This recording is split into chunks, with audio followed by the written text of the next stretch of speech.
Good afternoon. I want to apologize for this exotic costume that I'm wearing. I know that, it looks a little strange, but I brought it all the way up here, so I figured I'd wear it one time. And it's going to remind me to talk about a certain thing concerning history.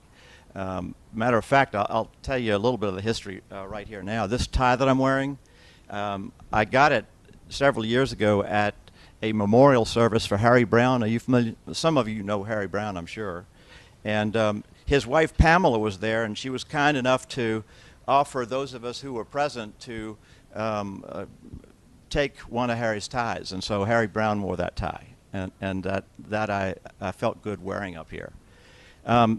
Well, I'm going to start off like I've started several presentations prior to this one, and I'm going to give you a caveat emptor, buyer beware. I want to warn you about what I'm going to talk about. I want to warn you about me. And what I mean by that is I like the fact that I understand a little bit about a person's perspective prior to hearing their presentation. A lot of people speak, whether they're historians, whether they're politicians, whether they're scientists, whatever it might be, especially in the liberal arts and that particular area. They have agendas that they don't tell you about. Well, I can't tell you about all my agendas because I've got too many of them. But I'm going to give you a few that should help you understand a little bit about my perspective. You don't have to agree with them. I don't expect everybody to do that. But here's a little bit about who I am and what I believe. First of all, I have a perspective concerning experts. And every one of us is an expert in one way or another. In some category, we're all experts in one particular area or many particular areas. And the way I look at experts, if they're human anyway, I mean, if your expert's a buffalo or a banana, that's something else. But human experts don't know everything. And I'll admit to not knowing everything. Number two, they make mistakes. I've certainly made a few million. And they also have opinions. And I'm full of opinions, let me tell you. So whoever you're getting information from, they're in that category. You're that way, I'm that way, we're all that way. And so if something that I say sounds wrong, well then, fine. That's fine. Go back to original sources perhaps, or check further on it and so forth. But a lot of experts want you to presume that they are without any flaw and they know everything. Well, that ain't the case. It just isn't the case. Another thing that I believe is I do not subscribe to the philosophy that the end justifies the means. I think that has created some of the greatest problems that the world has ever seen over time. I don't believe in that. And that informs my perspective on liberty and all the other things that I think about. I don't believe the end justifies the means. Another thing, my concept of government is that all governments have to do three things in order to be called governments. Number one, they've got to use force. Two, they've got to use threats. And three, they've got to use confiscation. And of course, that's laws, law enforcement, and taxation. So that's my perspective. And so various people use different labels to describe themselves and so forth. Well, I thought instead of doing that, because you might misunderstand if I called myself a libertarian or an anarchist or a agorist or any number of other things, I just thought I'd tell you some of my perspectives. You can agree or not agree with them.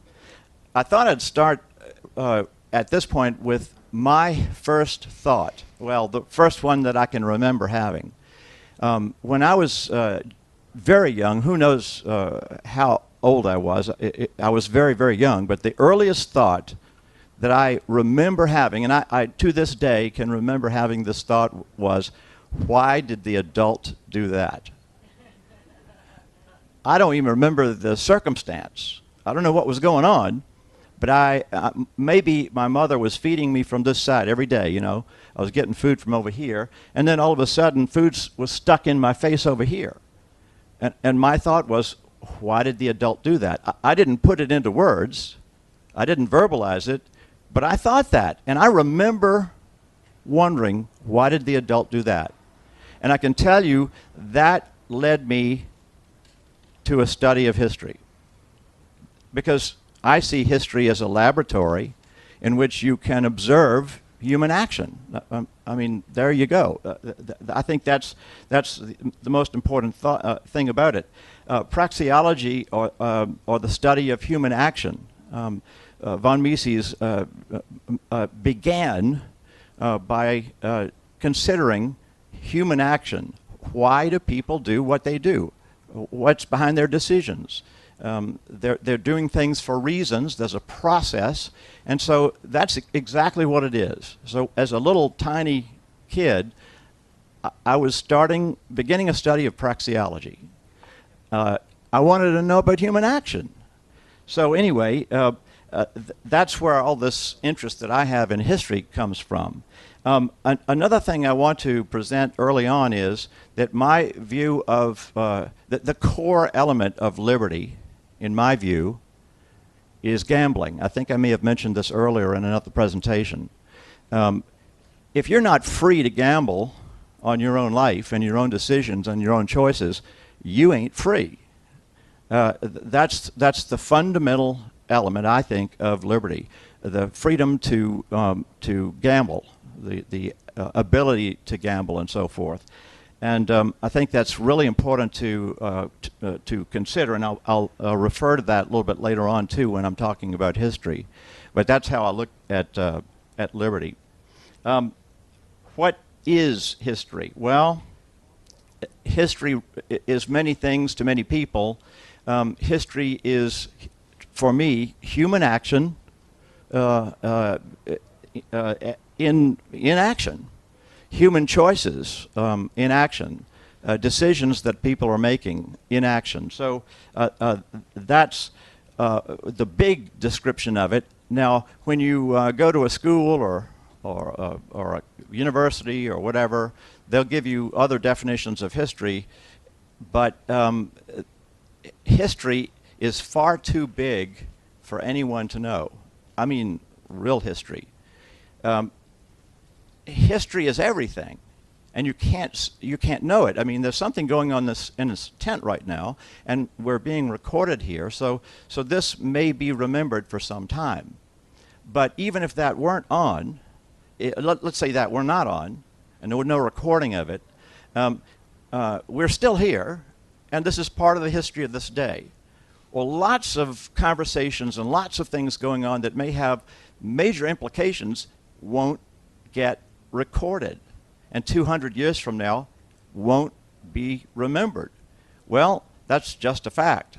Some things are chosen to be remembered and some things are not, and that has a lot to do with subjective value, people's value of things from their own perspective.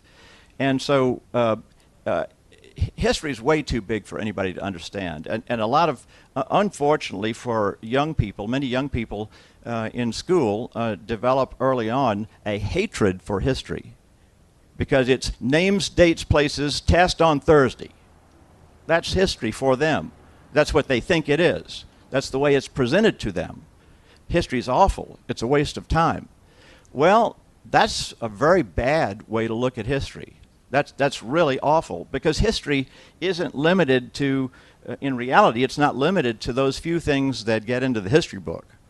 It is much larger than that and has got to be considered everything that is involved in human action that has taken place.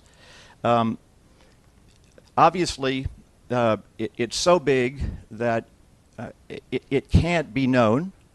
And it's so big that if you did know it, you couldn't write about it, you couldn't speak about it, because people don't have that long. It's just that huge. So inevitably, history becomes somebody's subjective judgment of what's the most important thing for you to know. That's the way it is. When you read a very good history book, some of the I love the work of Tom Woods. I love the work of Tom DiLorenzo. They do brilliant work and very important work, but they're not including everything because they don't know it all, and no one could. You wouldn't have time to read it if they did put it down on paper. So inevitably you get subjective judgments about what to include and what not to include, and I like the stuff. My values say that the stuff that Tom Woods and Tom DiLorenzo include are relevant to me, and I understand that. So if you can get this, some sort of concept of the perspective, like this caveat emptor I gave you in the beginning, if you can get some concept of the perspective of the person who's made subjective judgments about what to tell you, then you might be misled a little bit less frequently than otherwise. So that is a very, very important element to consider. It's always subjective. It has to be. There's just no way around that. What is the profit in history? Well, I mentioned a few minutes ago that kids are unfortunately taught to hate history early on because of the way it's taught, because they're not, in their mind, they're thinking, and they may not verbalize this, but they're thinking, what's in this for me? This is crap. There's nothing here. It has nothing to do with me. These adults are just imposing something on me. This is painful. It's a waste of time, and I'll do it maybe to get the grade, and I'll forget it as best I can. But it has nothing for me. It has no relevance for me. That's what kids think. They don't have enough life experience necessarily to be able to put it in perspective. There's a lot of very significant history that might very well prevent you from making some big mistakes and losing in a big way. But the kids haven't had enough life experience to understand that's how you look at history. And government schools certainly don't present history in that way. They don't primarily present it as, here's the value for you. They're thinking, here's the value for me to tell you these things. That's the way it typically works. So communicating that value is vitally important. And for adults, there's another problem with history that is quite commonplace in my view, and that is a contemporary condescension. Okay? Many people have this inaccurate belief that we're intelligent, we're moral, and those early people were ignorant and evil. We're superior. We know so much more than those people from 100 years ago, 1,000 years ago, whatever it might be. That's dead wrong. That's just not the way it is. I've read a lot of history, and I continue to be amazed by the fact that these people, whether it be 100 or 1,000 years ago, these people are just like us.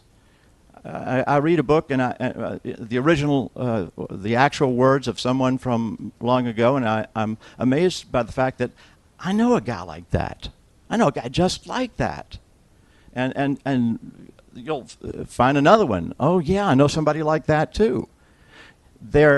People from the past are exactly like people in the present, with a couple of exceptions. They simply don't have the technology and the knowledge of science that we have, and they don't have the benefit of a lot of history that's gone by that we could know about if we took the time to explore it and so forth. So other than that, we're no better than people from the past. We're absolutely no better at all. And so that contemporary condescension really is a barrier to people understanding history. Part of the profit in history is predictability. One of the things that you can benefit from, the profit of history, is to observe human nature in action and observe the classic successes as well as the classic failures. Some of you may have come to my presentation dressed up in another weird costume the other day. It was even more exotic than this one, but it didn't have a tie though, not a a tie of a famous libertarian. But anyway, that predictability is vital in understanding the profit from history. You can observe things you might not want to do again, and you can observe things that have repeatedly been successful. And as John Rolfe the other day, I talked about a classic problem that is repeated countless times through history. You can find it everywhere, where humans forget to understand that humans are more willing to work hard if they will profit proportionate to their labor. Okay? That never changes. That's just the way it is. And as a result of them forgetting that at Jamestown, they starved to death because they had a common storehouse sort of situation in order to feed them. You know, everything that anyone produced went into the common store, and then they split it up in equal portions. Well, guess what? Some people didn't work hard that way. Matter of fact, I should have brought a quotation. I may have read the quotation by Ralph Hammer about that, which is a fabulous one. It just doesn't change. Those human incentives and disincentives that are classic, you see repeated through history. That's the virtue of history. You can see these systems that, and you can see the actions that tend to result in profit. They tend to result in happiness. They tend to result in peace. And you can see those on the other side that tend to fail over and over and over again. The problem is most people don't know history, don't care about it, hate it, and they don't think there's any value in it for them. Well, they're going to pay a price for that. You know, the old saying, history repeats itself, or whatever, and then the other saying, those who don't study history are doomed to repeat it. Well, that is very true. It's just the way it goes, because human nature doesn't change. It's inevitable. It always works. People tend to want to survive. Some few commit suicide, but boy, that number is very small. As a percentage, that's very small. Humans tend to want to survive and try to survive. Humans tend to want happiness rather than sadness, more stuff rather than less stuff, and they tend not to like to be pushed by anybody. Surprise, surprise. None of this should surprise anybody, but these fundamental elements you see in history all the time. And I am one who is a simple thinker. I like to get to the core and not be too befuddled by complexity. I get befuddled when there's too much complexity, and I need to see the core of something. What's behind it? What's the fundamental core? And human nature and human incentives and disincentives are the core. It's why people do things that they do. It's at the center of praxeology and so forth. When you read human action, you see it throughout. It's all through there. And another thing I wanted to mention, there's really no profit in amnesia. Okay? If you want a self-imposed amnesia about not learning history, go ahead. You know, knock yourself out. You wouldn't expect a person who sad to say, had an accident and had amnesia. You wouldn't expect them to get out of the bed after their accident and then be as successful as they were, because they don't necessarily know their name. They don't know where they live. They don't know anything. So what they've done is they've lost their history. They've lost what they knew of the past, and that is the only thing. It is the very best thing that they have always used, or anybody uses, in order to predict the future and try to improve their condition. Matter of fact, I want to read you a quotation here by a guy whose name you certainly know, Patrick Henry. Patrick Henry wrote, among other things, "I have but one lamp by which my feet are guided, and that is the lamp of experience. I know of no way of judging the future but by the past." I mean, this isn't new. This will be cutting edge in 1,000 years. It will be the same thing. So that's a very important aspect I wanted to bring up, having to do with what is the profit in history. the next category I want to talk about is manipulation of history. There is a profit in manipulating history. Government schools do that quite frequently. And not only government schools, other people do it for their purposes as well. In that we make our decisions based upon what has happened before, okay? If you're going to make your decisions based on what you know about the world and how things work from before this moment, then if somebody can teach you or convince you that what has gone before is different than what really happened, you might fall into a pit. You might be led into the wrong direction. So for that reason, history is very politically sensitive. It's economically sensitive. It's sensitive in all those ways. What you think you know about this vast thing called history is going to guide your decisions. And boy, if a lot of what you know, think you know, is not true, you're in trouble. There's a reality. There's the profit in manipulating history. And a lot of people have made the comment over the years that I disagree with. They say government education is unsuccessful. No, not at all. Government education is very, very successful. They're creating the type of citizen they want. The goal isn't value being received by the customer. The goal is the producer distributing and making customers buy what he wants them to buy. There it is. The customers can't break free from that in terms of the taxation, the support that they give to this sort of education. So with the system the way it is, they have a grand opportunity to manipulate people and to cause them to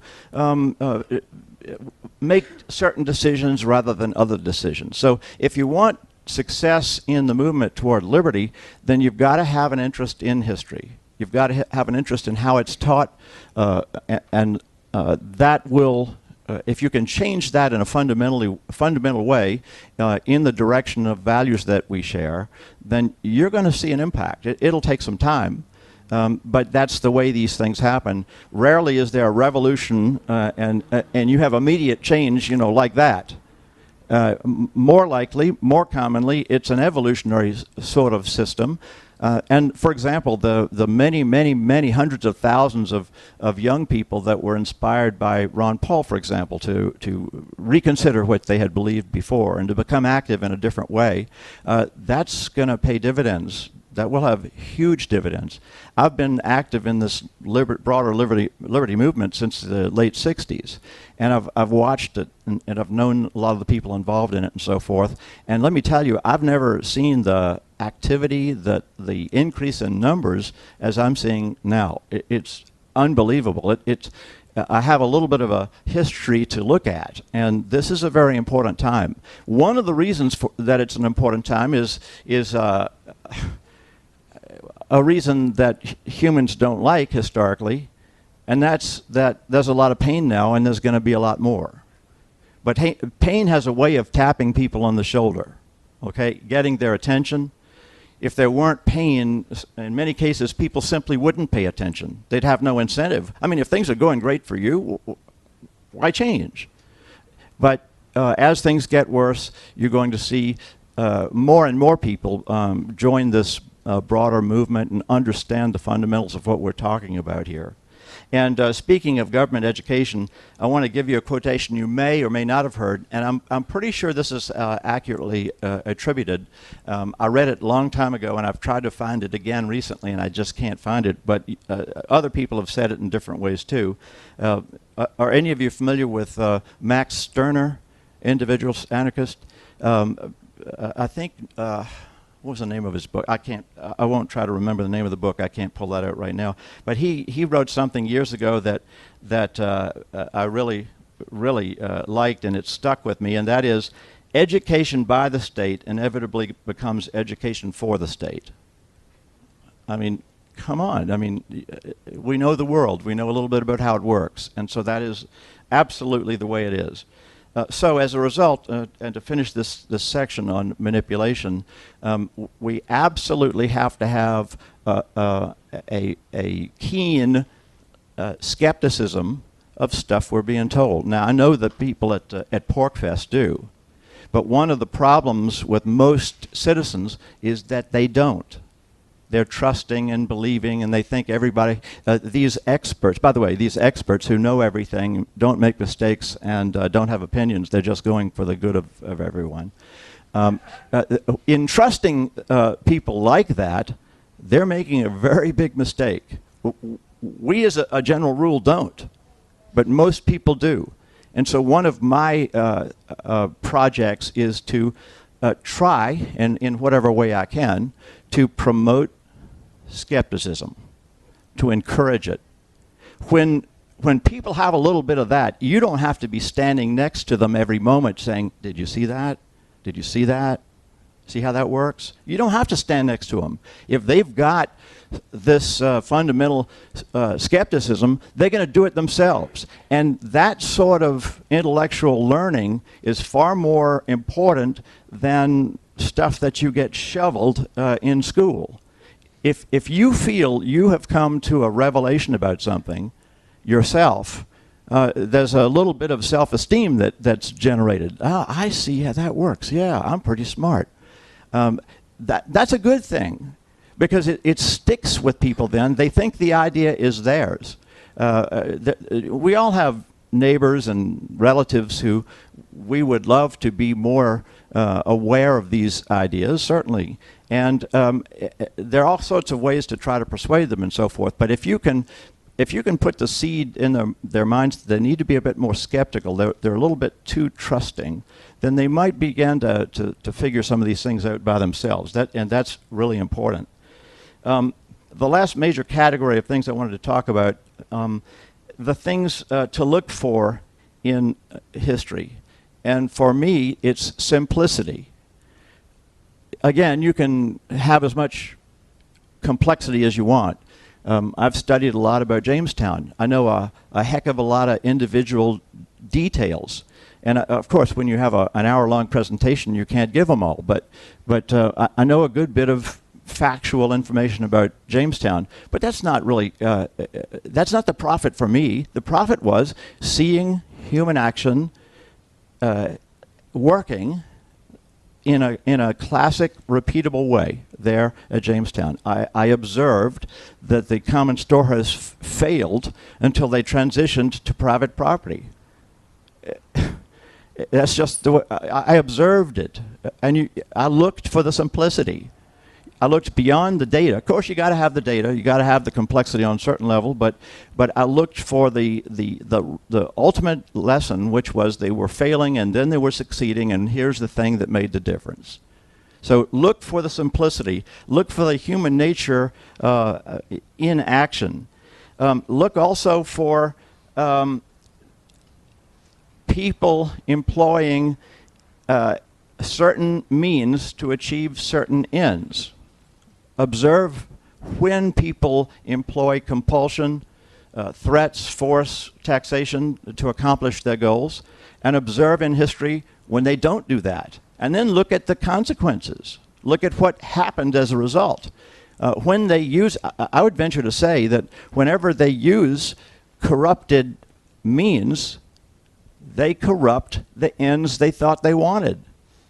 They didn't get the ends they wanted. Or maybe they did, but the point is, if you corrupt your means, you get corrupted ends. That's just the way I've seen history. I've looked for it. And you should look for the means people use toward certain goals. That's something to observe. Also look for the costs and consequences specifically of things.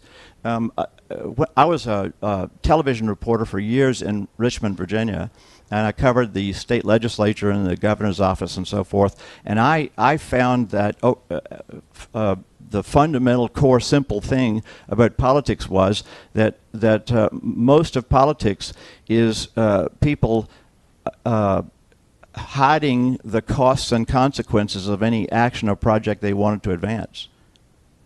It's just marketing.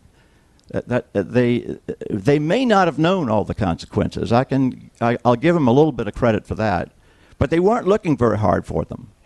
You know, if you're going to sell something, you talk about how good it is. You don't really say, well, but it's really bad too, and I wouldn't buy it if I were you. Or your kids are going to really, you'll be fine, but your kids, man, they're going to suffer. People don't talk about those things. So look for costs and consequences in the history and see how that works out for people. These are all important things. I brought two characters along on this visit, and I hope you'll come and hear the next one. It's on Saturday at 11 in the registration area up there. I'm going to bring to that particular session President John Tyler. Now, I'm not going to say any president was good. I'm not going to say any president was the best, but I will say, in my view, he's one of the least bad presidents, if not the least bad. And as a matter of fact, at least one person agrees with me in the entire world. Back in 2009, the Independent Institute in Oakland, I'm sure some of you know that, Ivan Eland, also a great scholar, Ivan Eland wrote a book entitled Recarving Rushmore, and I didn't bring it here today, but I'll bring it up there when I bring Tyler in there. And Recarving Rushmore is about chipping off the faces that are on Rushmore and putting a new set, okay? He then went through the list of all the presidents and ranked them from one down to the bottom, you know, top to bottom, and he had John Tyler as America's best president. That's the way he described it. I agree with him. I think Tyler was the least bad president. Now, again, everyone will have their own values and opinions about this, but I asked Eland, Dr. Eland, sometime later after he'd written the book, I said, how did you come to the conclusion Tyler was the best president? And he said, when I wrote the book, I didn't have a preconceived notion as to who would come out best and who would come out worst. I didn't start that way at all. He said, I simply took a system and applied all those. I applied the system to each president and see how they might come out. And it was, let's see, peace, prosperity, and liberty. He applied those characteristics or those elements to each of the presidents, and Tyler comes out at the top of his list. So he said he was surprised when he found that. I wasn't surprised, but he was. And anyway, so if you have any inclination to hear a little bit about this guy, this flawed guy, who had flaws and weaknesses like everybody does, if you'd like to hear a little bit about him, come and hear that on Saturday at 11. There are other things that I could talk about, and I did want to give a little time here for everybody to ask any questions that you might want to ask. But I brought a couple of things here that I thought I might show, and I do a show and tell. I told you about the tie. Some more history I found in my files was that. Some of you know this guy and some of you don't. Roger MacBride was the Libertarian Party's presidential candidate in 1976, the bicentennial year, and he was quite a historian himself and quite an amazing guy. But that's some history I brought with me. And I stuck a few pens on my jacket here. This one, well, I'll talk about the top one first. Tertium quids. It means a third way. A lot of people like Thomas Jefferson. I like Thomas Jefferson. I don't think Thomas Jefferson was perfect. He wouldn't have thought I was perfect. But he had virtues and flaws, but I think Thomas Jefferson was a brilliant man who also shared a lot of the values that I do concerning individual liberty and so forth. Well, he wasn't perfect, and I think he became less perfect during the time of his presidential administration. I think he was he was closer to perfect early on, and he was less perfect later on. That's just my opinion. Okay? Well, others felt the same way. There were, at the time, I think these are improper labels, but I'll use them anyway because most people understand them, the Federalists and the Anti-Federalists. those who favored a strong central government were generally referred to as federalists, and those who tended to favor a dispersed power of states' rights tended to be the anti-federalists. I think those terms are absolutely ridiculous and they don't work, but anyway, I'll use them because people understand them that way. Well, Jefferson generally was in the anti-federalist camp. Alexander Hamilton and his buddies, who thought elites were better able to make decisions than we stupid folk, the rest of us, they tended to be federalists or called federalists. Well, that's fine. There was this divide at the time, the bigger government and the lesser government folks that were important in politics at the time. But there were others, like John Randolph of Roanoke, who said, Jefferson, you've abandoned your values in individual liberty. You're not doing what you said your values were. Your actions don't reflect what your words are. And so this guy, John Randolph of Roanoke, had a small core of very anti-government sorts who were in Congress, and they were called the tertium quids. That means a third way. And so I like that. A friend of mine, John Taylor in Virginia, gave me that, and I really liked it a lot. The other one is that's the kind of the crest for the place where I was incarcerated for 4 years, the Virginia Military Institute in Lexington. Jacob Hornberger was also at the same time. VMI creates hardcore libertarians as well as people who march in lockstep, and we can prove that. But I wore that to remind me to mention something about history that I think is kind of an interesting concept. David Friedman talked a little bit about it the other day. The early philosophy toward defense in this country was very much different than it is now.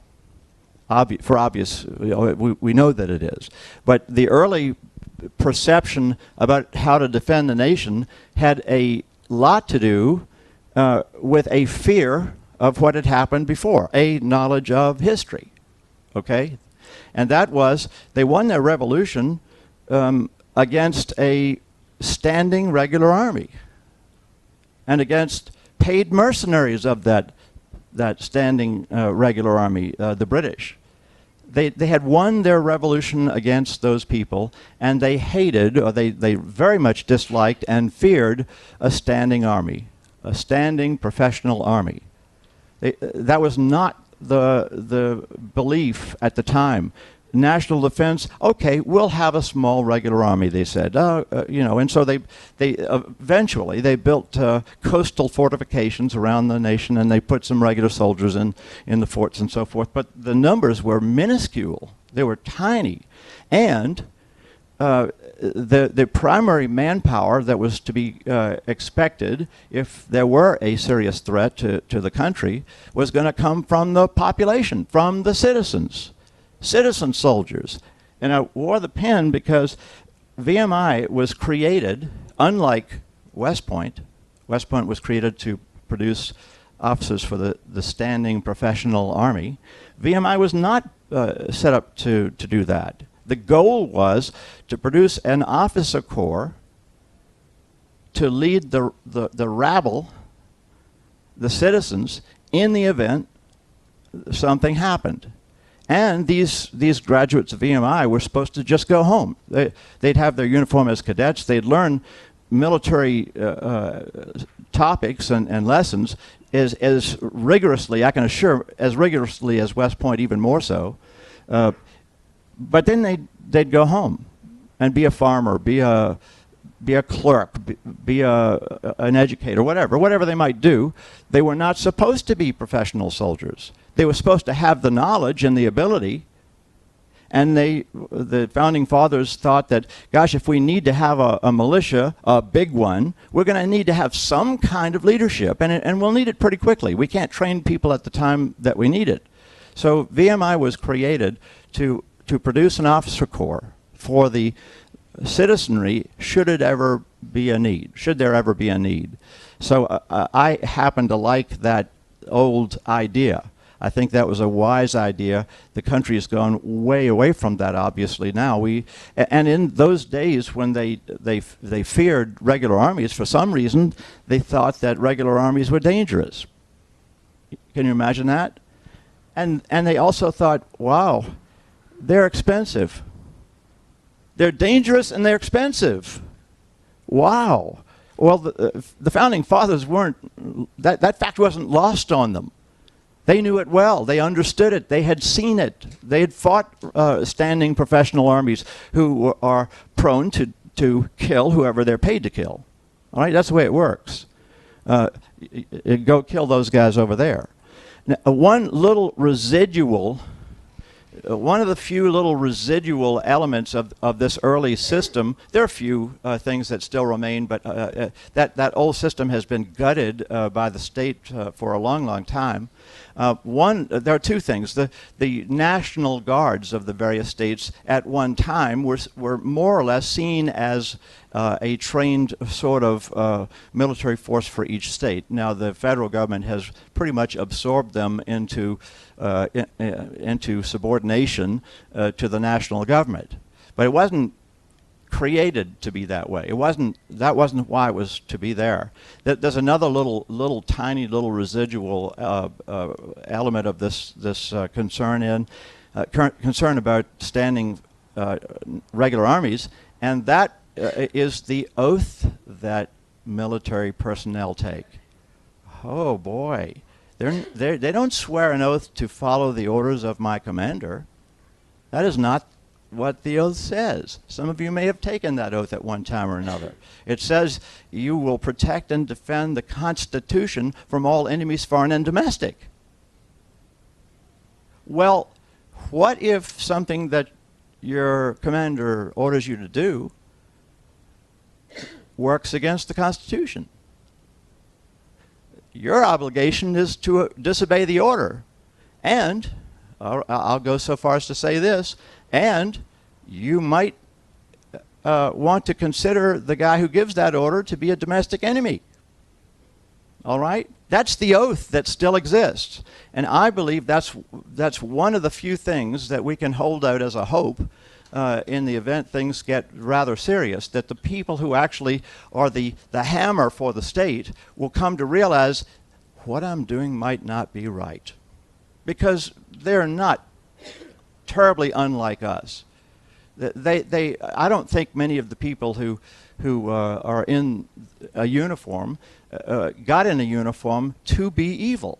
I don't believe that. I think they're more like us than they are different. They might be misinformed. They might be wrong in so many ways, but I don't think their intention was to do wrong. And so I think we need to employ all the tools we can to help them to understand what's right and what's wrong. And they swore an oath. Do you ever swear an oath to something, or do you sign something when you really don't know what you're signing? Especially if your life is forfeit? I mean, if your life is forfeit, shouldn't you pay attention to what you promise? Well, this is an important oath they took. Anyway, that's a residual element of it. And I didn't want to go on and on and on, but those are some of the basic points that I wanted to raise today.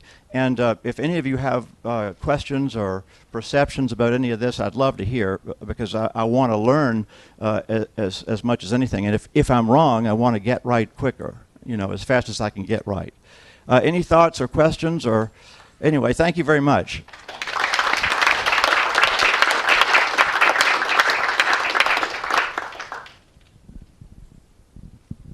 Well, these aren't really so much questions as comments, just two things you reminded me of that I found striking. That the first was about like learning from history, and it seemed like you were saying you need to often, to make history attractive, you have to find like some teleological or something purpose to it. And I'm reminded of how often you read about like the framers reading like Roman and Greek history, and they talk about like why did the Roman Empire fall? Well, it's because they were spending too much money. And I guess you get the picture when these people were studying it, they actually were trying to find like some practical purpose, and they weren't just like reading through piles of books because it was fun. They were trying to figure out what does this actually teach us for what we're trying to do right now in the revolution. And I guess then the other thing you said about like misusing history, I wonder if the font point of all that is the progressive era, because I find, at least from my reading, I found like no era more than that's been misunderstood. When you actually read about, like, for example, you compare the traditional treatment of Upton Sinclair to like Gabriel Kalko, showing that what happened was the big meat packers said, hey, if we can get federal regulations passed, it'll be a fixed cost that'll be the same for us and for our smaller competition. Our smaller competition will be priced out of the market faster than we'll be priced out, so yay, go federal regulations. It's like, wow, that's a totally different reading of federal meat regulations than what I was taught in school. And it seems like everything after that, you know, Korean War, Vietnam War, New Deal, it seems like everything after that somehow builds on the progressive era. And if you can... You can teach accurate history. You can be totally accurate in what you teach, certain data, and not, here the accurate data you tell about. Well, here's some more data over here, and that's accurate too. You just don't tell about that. You don't talk about it, and that's what's done all the time. You know, look at my right hand. You know, look at my right hand over here, and you're doing something else with your left hand. That's just the way it works. It's manipulation. History is used to manipulate people and to cause them to do one thing rather than another. And I hate to say it, but Americans in particular are abysmally ignorant of their own history. And a lot of it has to do with the fact that we have a government school system. They don't teach history well, and they'd rather not teach it at all. It's dangerous if you're thinking about those things. That's the way it works. That's the way it works, and that's why they want to dominate education. That's a very, very, very dangerous thing, to dominate the way people think and what they know or think they know. Other thoughts or comments or questions? In light of the fact that many nations fall from domestic enemies, I'm curious at VMI, what was your ratio of training? I'm sure they taught you about how to conquer a foreign enemy. How much time did they spend on domestic enemy? When I got there, things were already pretty bad. So they didn't concentrate much on domestic enemies. That's rarely talked about anymore. Domestic enemies? Oh, you mean a terrorist from a foreign country that comes over here and is living here for a while? Is that what you're talking about? No, that's not what we're talking about at all. It's about, in the case of the oath, it's somebody who is doing something to subvert the Constitution. And I think we all could write a long list of people who do that. Now, I'll be candid with you here too. I'll come clean and be transparent. I'm not a great advocate of the Constitution. I think, like Patrick Henry thought, that the Constitution was a power grab from the time when they had a government of the United States of America that was under something called the Articles of Confederation. I think that was a much better government. And anyway, my point is, I support the Constitution because I want to get that. I want to move in that direction. If we ever got to that point, I'd want to go back to the Articles, and if we ever got to that point, I'd want to go a long way after that. But that's why. But that's why I support the Constitution, so to speak. And that's why I encourage soldiers who soldiers did not and have not sworn an oath to the Articles of Confederation, so that's not relevant in this case. They did swear. They have all sworn to protect the Constitution from all enemies, foreign and domestic. That's not something we have to achieve. That's done. That's already done. And it is a tool that we should be able to use to get a little leverage. And I know that's the organization called Oath Keepers. Many of you, you're familiar with that. I think that's a great idea, and I'd like to see more people know about it. I regret I made a call to them to try to get a speaker from the organization for something, and they didn't have any speakers to offer. So if anybody is a member of that organization and has any pull or clout, talk to them and say, look, we need a speakers bureau. We need to be out there talking about this all the time. I think it's a very good tool for us. Other thoughts or questions? I'm assuming you're familiar with Ludwig von Mises' theory and history, and I'm just curious if you have any thoughts, comments about just the general concept that two opposing positions can be looking at the exact same historical data and drawing polar opposite conclusions from it. Just thoughts or comments about the need to apply theory to history. That happens all the time. I mean, people looking at the same data and then coming up with different conclusions and explaining things in a different way. Yeah, that's a classic problem, and it has to do with values, and it has to do with philosophy and so forth. I think one way to resolve any arguments in that way is to resort to an even simpler, lower, more fundamental point.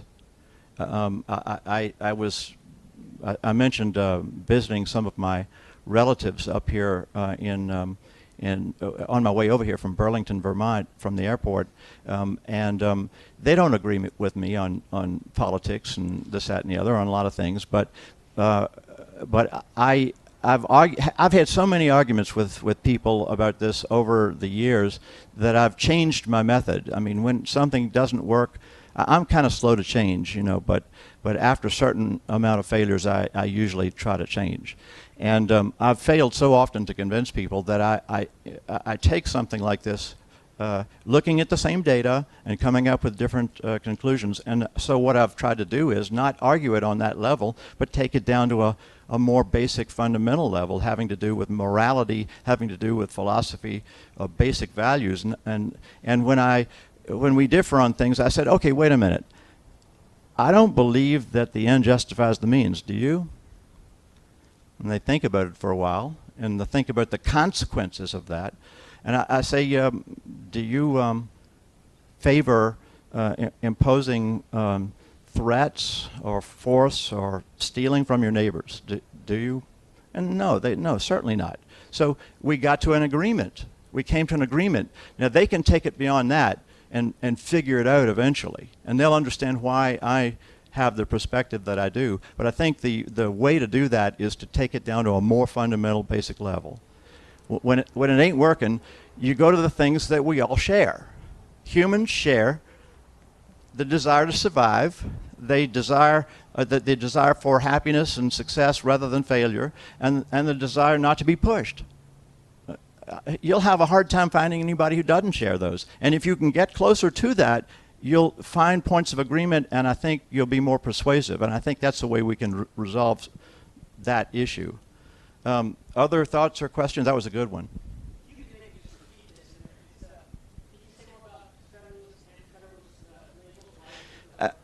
The question is, could I say more about why I don't like the labels Federalist versus Anti-Federalist?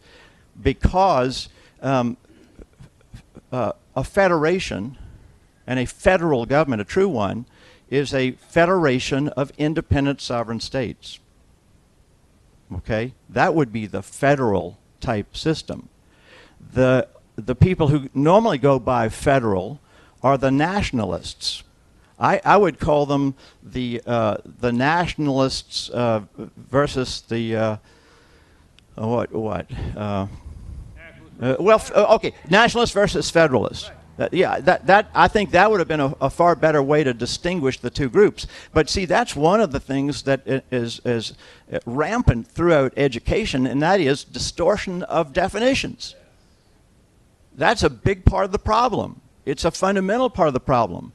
When somebody can define the terms, when you've got a dispute going on and the other person gets to define all the terms, you've lost already. You don't have a prayer if they're any good at it.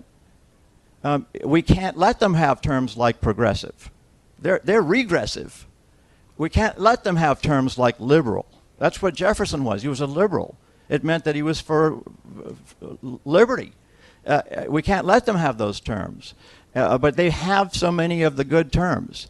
That's one of the reasons we keep losing, because we've allowed them to have the best words, and nobody can argue with those things. You can't argue with compassion and peace and generosity, and you can't argue with those things. Humans feel those things.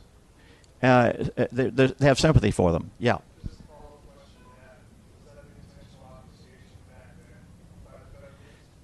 You know, that's a darn good question. I don't know the answer. His question was that an intentional deception that was going on at the time that was being done. Yes, they were. They were used then, and some people disagreed with them. I may be mistaken, but I think that, I'll get to you in a second, I think that Richard Henry Lee and maybe George Mason and a few other, Patrick Henry may have complained about the use of the terms, but they were so widespread they used them, I guess, in some circumstances.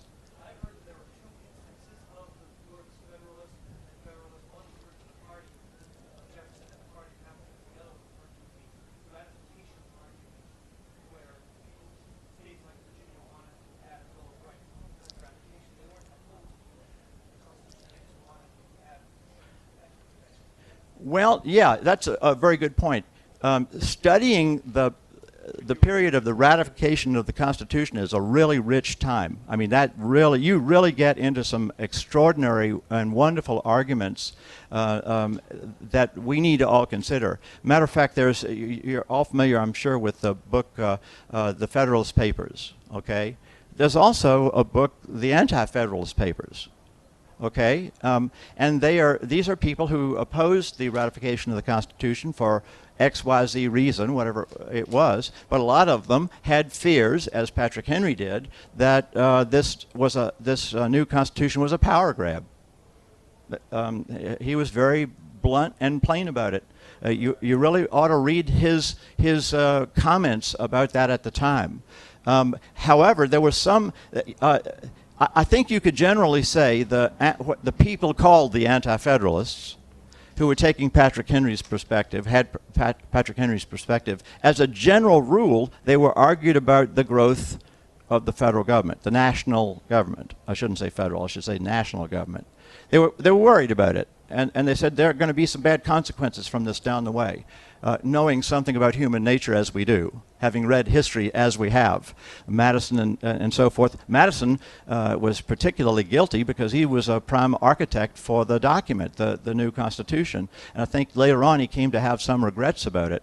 But I think the term Federalists and Anti-Federalists in that ratification time period really had to do with those who feared the growth of government and those who were not so concerned. The ones who feared it then demanded something. If they're going to lose, what can you give us? How about a specific Bill of Rights? It's got to precisely define what the rights are that government does not have, cannot take. That was agreed upon. The only reason the Constitution was ratified by as many states as ratified it was the fact that the promise was made by Madison to make the first order of business after ratification the passing of a Bill of Rights. It wouldn't have passed. In Virginia, it wouldn't have passed. In New York, probably in New York, it wouldn't have passed. 9 of the 13 states had to ratify in order for it to go into effect. It could go into effect with 9, and the others would not be part of this United States. You know, you could have chosen, opted out, so to speak. As a matter of fact, something else that I ought to mention too, and see what the time is here. Getting close to time to let y'all go. The period of the war between the states, or the Civil War, is another time, and the time leading up to it. Whatever you think about slavery, whatever you think about X, Y, or Z, or the various issues, the issue of whether or not secession was legal or not, or permitted or not, is a very, very important one. Virginia, when it, I should have brought the notes here, I could read it to you. Virginia, when it ratified the Constitution in 1788, did so with a proviso that if this doesn't work out, we reserve the right to resort to our original state of sovereignty. I mean, how clear can it be? New York said that. Rhode Island said that. Several of the ratifications said if it doesn't work out, we're stating right here, right now, that in defense of our citizens, we have the right to leave. So that was in the ratification in 1788. Wasn't that the general understanding at the time that secession was Yeah. It was, and it certainly was up here in New England in the War of 1812, which was very unpopular up here in New England. In Vermont, I think it was it Vermont? Wait a minute, what is it? The Hartford Convention. I think it took place in 1813 and 14 and so forth. They were discussing seriously whether or not New England should secede from the Union because of the War of 1812. Now the issues, that's another thing. You can go any way you want on the issues, but the point is they knew, they considered, New England thought it was a valid thing in the War of 1812. They were considering it. Well, also, this goes back to the Virginia and Kentucky resolutions, but like also, when Jefferson did the trade blockade with England, there were people who said, "Well, let's bring the Virginia and Kentucky resolutions by Jefferson himself against him." And also, just to point out, when you said nine states would be enough to ratify the Constitution, that would mean if the Articles of Confederation were already in effect amongst all 13, if 9 of them could put the Constitution into effect, and leave the other 4 out, that would mean that 9 states were seceding from the other 4. I mean, there's really no other way to describe that act. It'd basically be saying you other 4 of the 13, you're still bound by the Articles off over there on the side, but us 9 are leaving you to put the Constitution amongst yourselves. So... Exactly. Well, a lot of the language that was used when the Civil War came around, or the war between the states, or I think, as Tom Del Renzo said, the war to prevent Southern independence, when that happened, there were a lot of these issues brought up again. I mean, it's an obvious thing that it would be brought up. And I want to highly recommend to you this book, if you haven't read it already.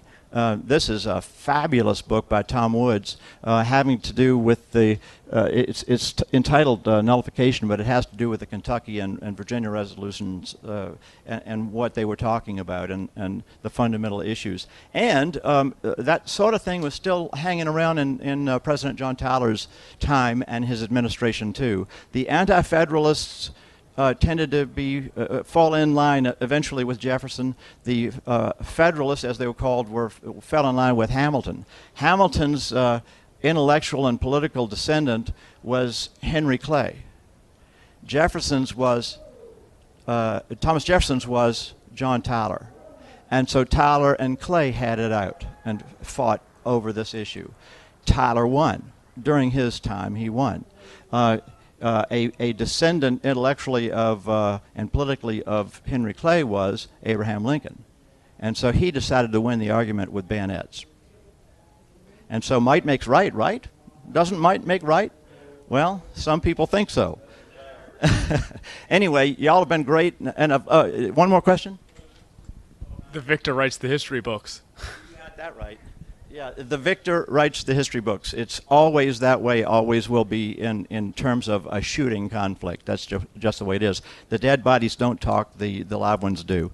Well, thank you very much. It's been great to have you here.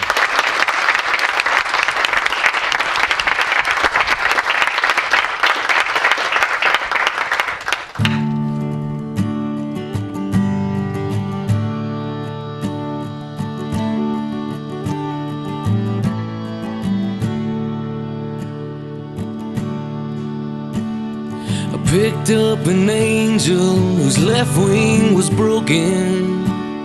I sewed him together with some string and a vision. He raised his right hand and he gave me an answer. My mouth opened wide and I asked many questions. I see crowds of people all gathered around me. They all want the truth, but they don't want to hear it. I fear they will rob me if I dare to speak it.